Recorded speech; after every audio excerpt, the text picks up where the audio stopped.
hello, everyone. Thank you so much for joining us in this conversation today. And Aaron back here, Chief Content Officer for Dynamic Communities and also our sister organization, Acceleration Economy. And I'm here on location on behalf of Acceleration Economy for our Community Summit 2023 event. And I'm excited to be chatting with Danny over at WorQFlow and learn a little bit more about your organization, about yourself and what you do. But before we get things started here, can you just tell us a little bit about yourself, about why you started the company, and what your vision for the future in the company there is.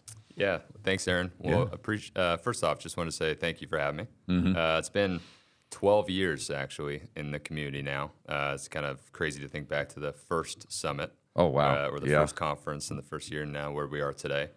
I'm actually the co-founder of WorQFlow. Started WorQFlow with a business partner in 2016. Okay. The business started originally as a staffing business focused on the Microsoft Dynamics stack. But over the years, it's actually kind of grown into a pretty unique business. The outlook of our business is looking at it not just from a staffing perspective, helping customers build teams and on a contract and full-time basis, right? But really looking at the business as an ecosystem that we're cultivating within the community. Okay. So we've seen hundreds of projects sort of succeed and have various challenges over the years, as you can imagine. And so we set out to really find the most elite people within the community and create sort of partnerships with these individuals where we can give access of those people back to our customer base, allowing them to build dynamic teams in a variety of ways. As Alfredo said yesterday, it's really we think it's kind of a people and process issue, not really a technology issue.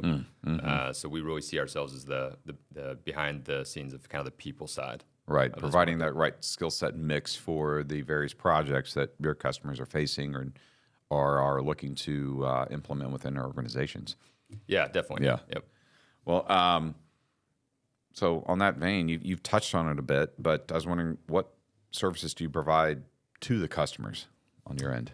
Yeah, so a variety of things. So, any customer that's considering making a move in any of the technologies within the Microsoft stack in the middle of a project, or have gone live and looking to support themselves, our tagline is we build dynamic teams. Okay. So we really focus on providing services such as anything from staff augmentation and contract, ad hoc contract services, full-time employment services. But we also, within the ecosystem that we're building, it's a compilation of kind of a group of elite architects and elite individuals that have worked in this community for many years. Okay. And we're working with that group really to effectively build new implementation teams and rescue project teams, and allow the customer to take back a little bit more control by having the right people and the right information. We really think it's a people issue. Having the right people in the room, the right project dedicated to you is really what it comes down to. Well, I like what you touched on there sort of at the beginning, is that it sounds like you can come in at any time during that project. So you mentioned like rescue projects, or after a project's done, is that support type capacity. So at any time during the project, they're raising the white flag saying, hey, I need help. It sounds like that's what you're there to help do. Yeah, and we really consider ourselves, like, as I was saying earlier, is the ecosystem of choice that a customer really comes to and considers a trusted funnel to validate their partner. Look at the ISV solutions that they've chosen. Talk about the team they're looking to build. So we've done anything from provide a one-off contractor to assemble a larger team. But we really like to do things from a service standpoint to customers that also are connecting them to other companies that are similar to them, whether it's similar industry, similar project challenges, and really create a community where they can interact and sort of gut check some of the things they're doing. Right. It's almost like an advisory type role sometimes. It's kind of, hey, is this project legit? Do we have the right mix of talent to help meet the needs of our project and so forth? Well, speaking of talent, we talked about the services you provide to your customers. I was wondering, what type of service you provide to candidates, sort of on the other side of the equation there. Yeah, definitely. I mean, it's like the backbone of the community, right? Right. It kind of starts with our candidates, and I've been working in this community for a long time. It's a very niche candidate pool. You know, and I think it's a very passionate community. Oh, that's true. Yeah. Yeah, people love their dynamics. Yeah, I'm sure you're seeing that this week here. Yeah. So, you know, we really build really long-term relationships with a lot of the people that we've served for many years, and a lot of the services that we provide candidates, you know, they include anything like, you know, if you're a contractor, obviously helping increase your project pipeline. We do that through our staffing services, but we also do that through the community that we're building of those elite architects that are on projects, and you know, kind of creating that kind of shared ecosystem. Right. And that group is really unique because they share our mission and our values. There's a certain standard of that they have to sort of uphold to kind of be in that group. So we look at candidates. We talk to candidates from that evaluation standpoint to see who's at that level that could serve customers in that way. But beneath that level, we look at you know, general full-time placement services, you know, contractor, project services in terms of pipeline. But you know, we also do things like we're really the extension of their network. We help create a larger network for them. So sometimes that might be, you know, connecting a functional candidate to a solution architect. Because they want to be a solution architect one day. Oh, got you. And creating those mentor-mentee relationships. Okay, that's what I was going to say. Yeah, that mentorship type of approach. I really like that. And how do you check in with the candidates to make sure they're staying up to date with their skills as they're moving along? Like you mentioned, if they're wanting to achieve that, say, solution architect as a goal, is there a way you do check-ins with them or keep them up to this? Like, hey, how are you doing? Or do you need assistance getting to that, or how does that work? Yeah, I was joking with a guy last night who pulled up, he was a candidate that we had placed actually, and he was here at the event. Right. And he brought up a note from my business partner who had handwritten him a little card for when he got promoted. Yeah. And he pulled it up. He had a picture of it, and he pulled it up, and he's like, I have this from 2014. Oh, wow. And it was really cool to see. I mean, I think it's just all about the relationship aspect. We've invested a lot in that. We like to, in the remote world we're in, we like to meet as many people as we can, face to face. Right. Come to events like this, but really, you know, really show the care element, and build the trust. So it's the little things that go into that. Right. It's not really just a post placement check-in call. You know, there's all the little things around it, and we get to know these people on a deep level. So we just want to show them that we care.